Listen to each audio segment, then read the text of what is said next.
కోతుల బెడదతో రైతన్నలు నానా కష్టాలు పడుతున్నారు. వానర సైన్యం వనాన్ని వదిలి జనంలోకి రావడంతో నానా ఇబ్బందులు పడుతున్నామని రైతులు వాపోతున్నారు. హుస్నాబాద్ పట్టణంలోని కరీంనగర్ రోడ్డులో మామిడి తోటలను ఓ వ్యాపారి లీజుకు తీసుకున్నాడు. ఆ మామిడి తోటలోకి వానర దండు రావడంతో తోటను చిందరవందర చేసి మామిడికాయలను తెంపి కింద పడేయడంతో నష్టం జరుగుతుందని, ఆ వ్యాపారి నష్టపోతున్నామని ఆవేదన వ్యక్తం చేశారు.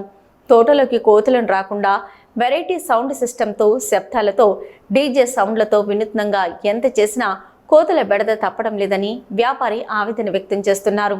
ఫారెస్ట్ అధికారులు స్పందించి ఈ కోతులను పట్టుకుని అడవుల్లో వదిలివేయాలని వేడుకుంటున్నారు.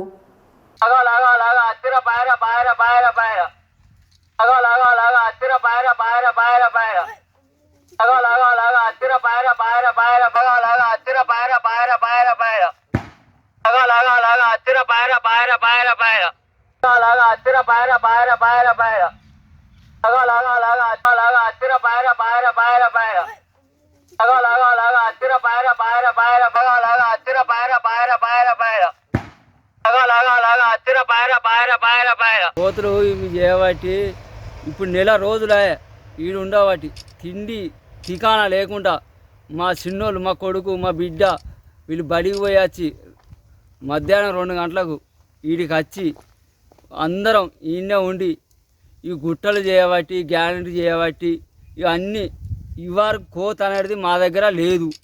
లేక మాకు ఈ బాధ అనేది ఇంతవరకు లేదు. వరి, పల్లి చేను, టమాటా, కూరగాయల చెట్లు ఎప్పటికైనా నాకు 24 గంటలు ఉండేది బాయికాడ. ఎప్పుడైనా మేము అమ్ముకొని బతికేది. బతికే ఈ కోతులు చేయబట్టి నేను ఏం చేయాలో నాకు ఎటు అర్థమవుతలేదు. ఇగో ఈ తోట, ఈ మామిడి తోట తీసుకున్నా 1,30,000 తీసుకున్నా.